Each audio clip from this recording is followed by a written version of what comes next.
Hi, I'm Sharon Tavares, your host for this evening, and welcome to the Antique Trader.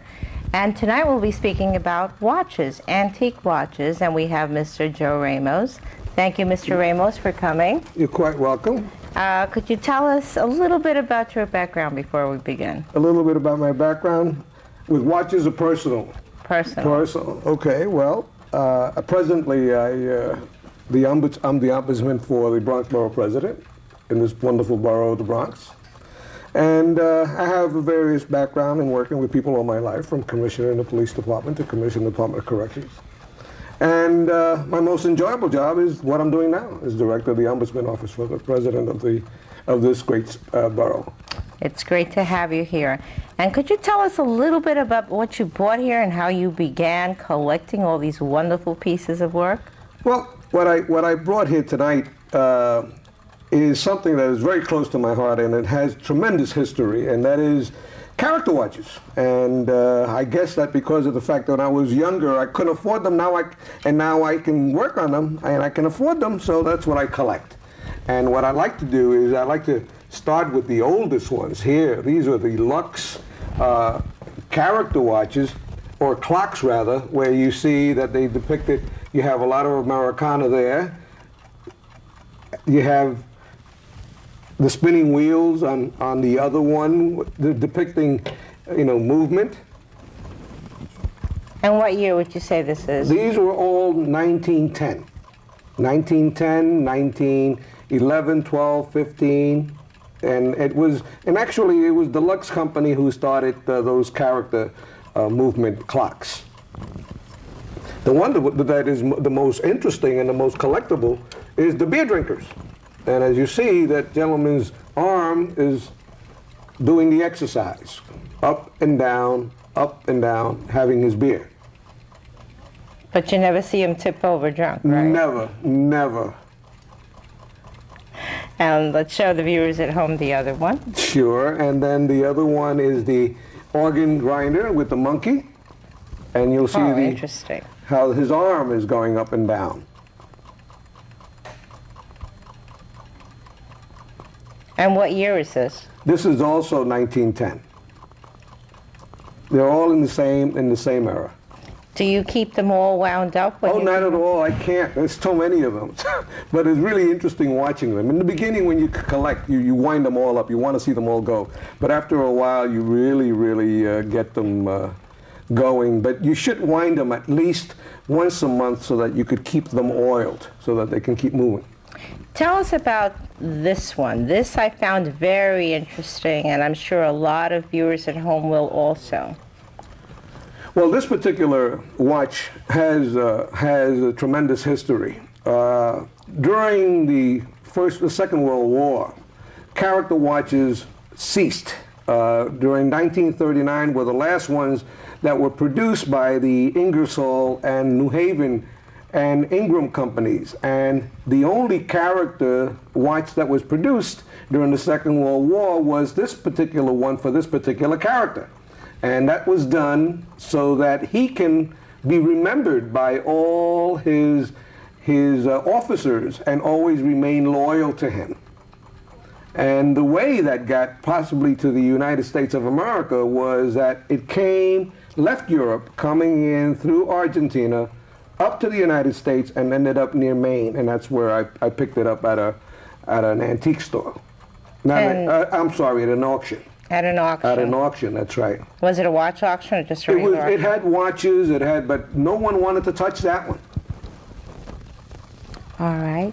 Let's go on to the other pocket watches that you have here, and you could tell us a little bit about this. My favorite character, Mr. Popeye himself. Well, that's a 1934 Popeye, made by Ingram, and that is highly collectible as well. And you also have another one that has all his friends around the numbers.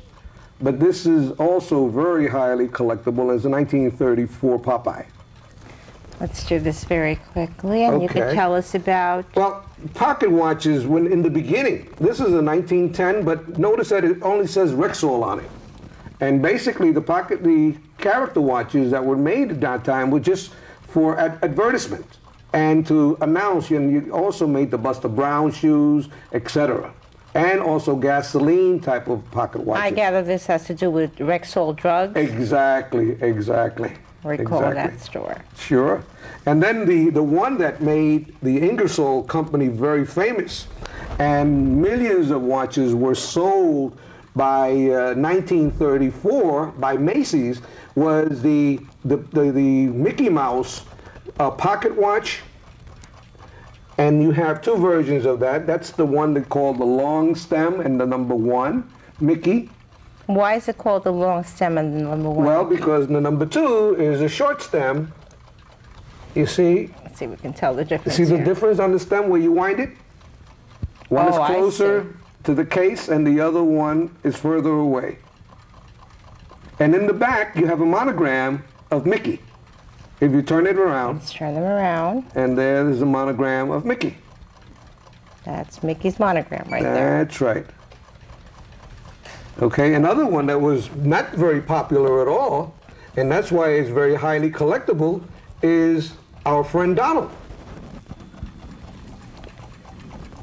And that's a 1934 pocket watch. And in the back, you will also see a decal of Mickey.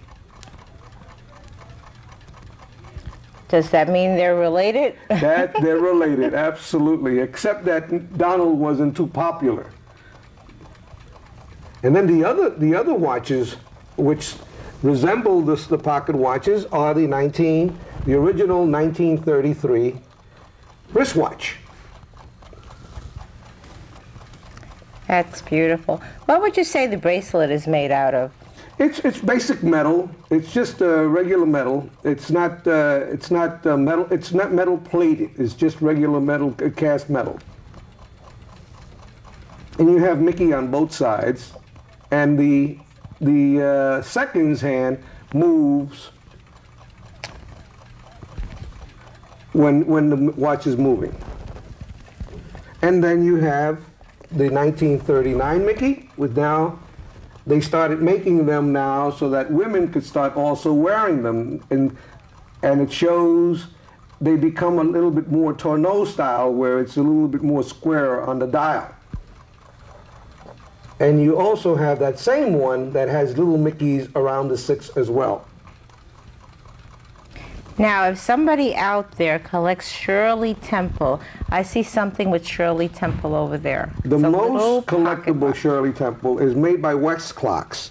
And this is one that has Shirley Temple just sitting there. How old is this? That one is Date on this. 1950.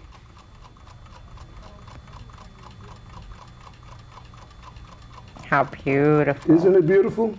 It's gorgeous. And these are in pretty much mint condition. This one Oh, they're works. all, you see, I work on the watches.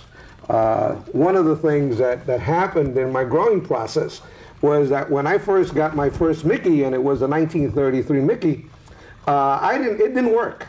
I know I forgot what I had paid for it, but I bought it at a flea market, but it didn't. I wanted it to work, and I decided to take it to a watchmaker, and no watchmaker would repair the watch for me. So Now, tell me about my favorite Oh. here. I see here. Here he comes to save the world. oh well, that's Mighty Mouse. Mighty Mouse, and that one is made by the Bradley Watch Company, which is a division of Elgin, and he was made around 1950. I remember having a watch like this, but I have no idea what happened to it as I grew up. I guess I must have given it away, Oh, but yes. it was really, really nice. And I see something that I also like, which is something with Gene Autry's picture here. For you cowboy collectors out there. By the way, if you'd like to trade something with Mr. Ramos here, the number is 718-884-5567. And Mr. Ramos, could you tell us a little bit more about this? Yeah, the Gene Autry, that's the one that says in the back, "Always my pal." And Gene, that was his favorite expression. And Gene Autry, naturally, as you know, was one of the kids' most favorite cowboy. And with Gene, they have 3 different types of Gene Autry watches. They have one that has the moving gun, okay, which is made by New Haven Watch Company. But then you have another one made by the Muris Company that also has a gun, and you have another one made by the Wolverine Company, and that doesn't have the gun. And then, and to complement that, I also brought his company logo, which was the Flying A. And that, at one time, Gene Autry owned the gas company, called it the Flying A, and a ranch called the Flying A. But that's, as for one of the cowboy watches, Gene Autry is one of the most favorite. That's great. Now, could you tell us how you came about repairing these? Well, like I mentioned before, when I got my first Mickey Mouse, it wasn't working, and I wanted to get it repaired. I started going to every jeweler or watchmaker that I can find, and they would all say to me that it was garbage, that they would not work on it because they couldn't guarantee it, because it's metal to metal, it's not jeweled. So, having a little background on metal work from aviation high school that finally came to work, I started taking them apart and putting them together as a puzzle until I finally started learning how a watch works. How many how-to books did you go through? You told me you had bought a couple of books that you'd like to show. Oh, yes, but no, the how-to book only one, and it's how to repair a regular watch. And using the same technique that you use for a regular watch, you use for the character watches, which are easier to work with, but master jewelers will not touch them because they can't guarantee them. I can understand that. But your watches seem all to be in perfect condition. You bought a watch to trade. Could you show us Yes, that I one? bought this 1947 Mickey Ingersoll watch, and both men and women could wear it. And all my watches, they're all original and all in working order.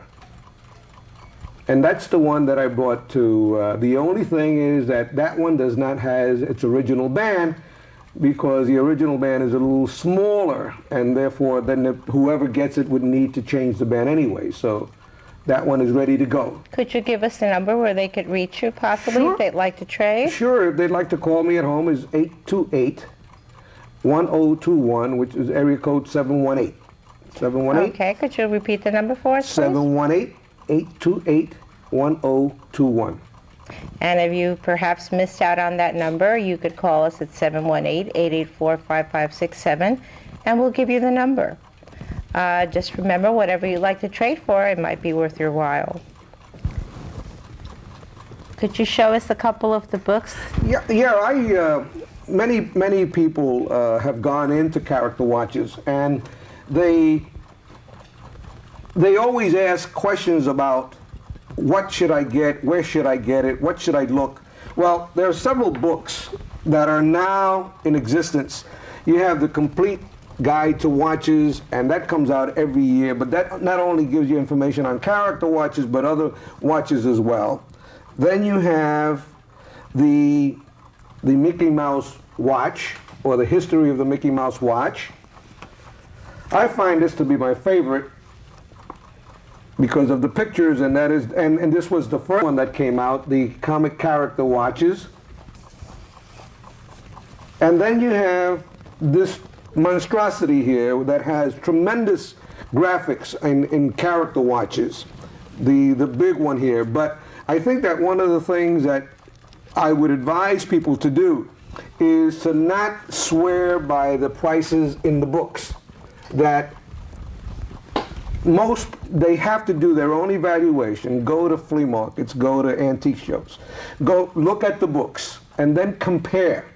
And then based on what they think that watch is worth to them, that's what they should go for. If any of our viewers should have any questions about their watches, could they possibly call you and ask you any questions? Sure, I would not mind answering some questions, absolutely.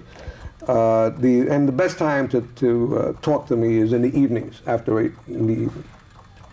Yeah. That's great. Let's see, you had something else here. What is this? That's another favorite of the young cowboys, and that's Hopalong Cassidy.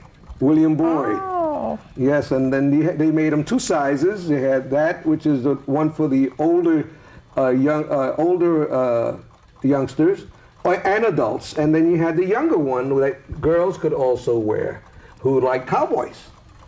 because it had the thinner bracelet. It has it's a thinner, it's a shorter band, and it's a smaller case. Did they ever make a Long Ranger one? Oh yes, matter of fact, here this is a 1939 Long Ranger, and then here's a 1948 Long Ranger.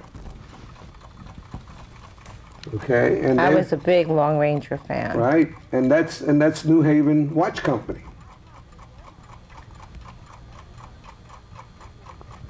And of course, and Superman has been around for years, and we also have a 1939 Superman right here. Oh, in 1939 Superman. This That's should right. be exciting for somebody that Oh, yeah. collects Superman memorabilia.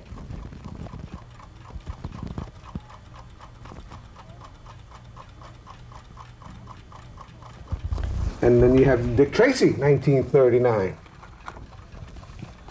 And the 1948 also.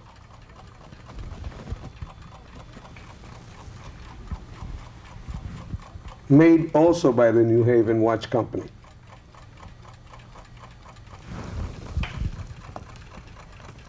Remember we talked about Rexall before? Well, Rexall made this watch. Well, this watch was made for Rexall. And look who's in there. Oh, old Bugs himself, Mr. Bugs Bunny. And his hands are carrot hands. How beautiful. And how old is this? That one is also 1948, 1949. And you know, we talked about a little bit about politics before. Here we have one of President Nixon, and Mickey is in the middle. He's trying to create havoc, isn't he? And what year was this? That one is fairly new. That one was produced, I would say, in the late 60s. And it's with a Swiss movement, but it doesn't say exactly who was the one who made it. That wasn't a watch that was authorized by the Disney Corporation. I see. And you have something in that box right there. What is that? The one in the box, this was the character watch made by Kelton, okay, which at that time now became Ingersoll Watch Company that developed the Mickey Mouse, became Kelton U.S. Time. And that was the watch that they produced right after the war. And although it was produced and it's scarce, it's not as collectible. And the only thing that happens to that watch is that Mickey's head goes around while it tells time. How interesting. But that was produced in 1946. Did they ever make a watch where they have a cat Mickey being chased by a cat? Not Mickey being chased by a cat, but we have Felix the Cat. I know Felix, they produced some watches with Felix the Cat, but never by being chased by a cat. I've seen something similar to that, a cat chasing a little mouse. Oh, yeah, that I've seen. Something very yes. recent. Yes. Those I've seen. But not chasing, I bought something of that I thought was interesting because in their marketing, Disney and Ingersoll, when they gave them the permission to produce those Mickey Mouse watches, the one that was produced by Loris Company, when you press that button, you hear something. Let's see if we can get it See close if you up. can hear it.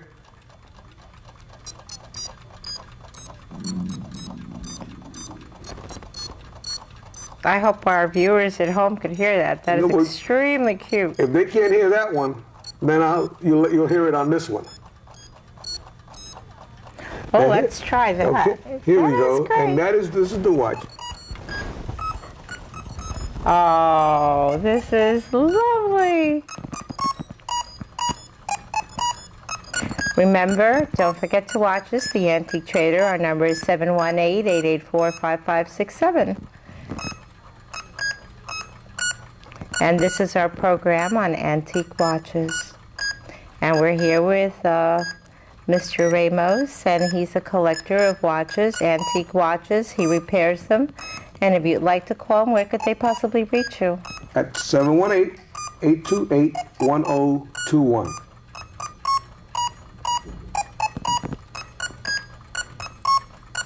And where did you get this? That's an advertisement by the Loris Company that was possibly used in a jewelry shop to sell the watch. And how did you get a hold of it? This is really cute. They were selling some stuff at a watch mart, and they had that, and I bought it to put it close to my collection. Cute. That is beautiful. And where do you keep them at home to keep them away from moisture and everything? Because I know that moisture does ruin them. Yes, moisture can ruin them, but I have them in a display case, and some of them I have put away so that I keep them away as much as I can from humidity. And I also do you have a special room per se that you could say, I've got them all set up on one wall, and this is my sanctuary, my watch sanctuary? No, I just one display case, and occasionally I go and move them all over the place. So that, and I stare at them occasionally, but they're fun because character watches also give you periods in history in the United States of America, and the development of the watch tells you more or less a typical era in my development. Okay. One that I didn't show to you before, but you know, Lindbergh made history in 1927 when he went from New York to Paris. Well, guess what? That's a watch that depicts Lindbergh on his airplane, on this, I think, what was it, the Spirit of St. Louis? Yes. Going over the Atlantic, going over to Paris. This is so beautiful. This is what I love about doing this program. You learn so much about it. It seems you're learning something new every day. And what is this that you have? They commemorate Lindbergh's flight in Europe practically every day, and they produce a medal, and that's one of the medals that after celebrating its 50th anniversary of the flight over the Atlantic. How beautiful. And what prompted you to start collecting watches? Out of all the things to collect, the man collects so many things. What prompted you? I started with pocket watches, but pocket watches were very expensive, and I could not just afford them. But in going to the flea markets and going to antique shows, I started looking at the character watches, and then I would start buying them there and saving parts and learning about them, reading wherever I can about them. Where did you get your first watch? Oh Jesus! I think it was in an antique show many years ago. If I'm not mistaken, it was somewhere upstate New York. Were you in love with the antique pocket watches, the grandpa style watch? Oh yes, absolutely. The pocket watches, all of them, absolutely. And I can repair those too now. I mean, those are beautiful.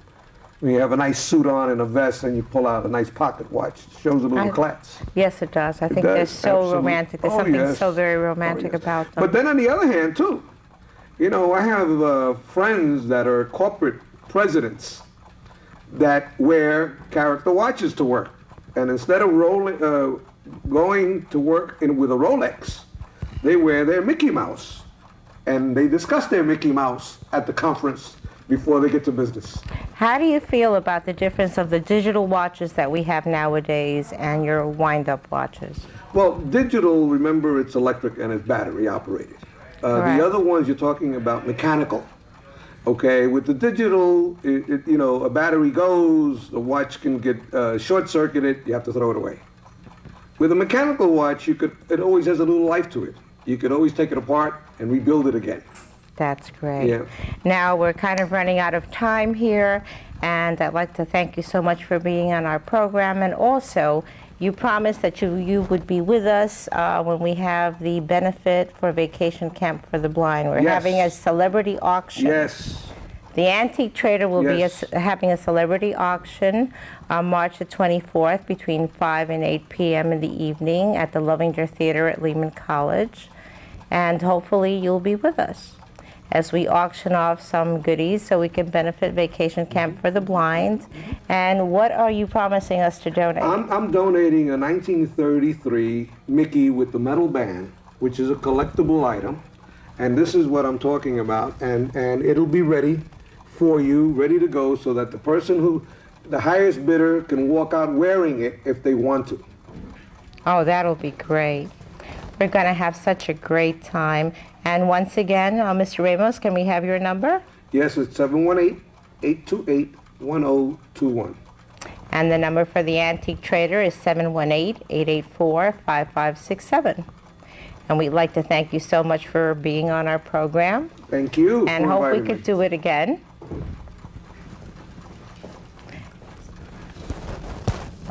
And this has been so great to have you here. And I see that you are a Mickey Mouse fan. Even your tie says Mickey Mouse. Oh, yes, absolutely. That's because you haven't seen my shirt yet. But I love the character, and this is what got me interested in the character watches. And I like to advertise him as well as also it reminds me of my watches. Disney would definitely love you. Thank you so much for Thank being you. on the program, Thank and hope you. that we get to see you again. Oh, absolutely. Absolutely. And keep collecting. I will. And for our friends out there at home, thank you so much for watching, and have a pleasant evening. Good night.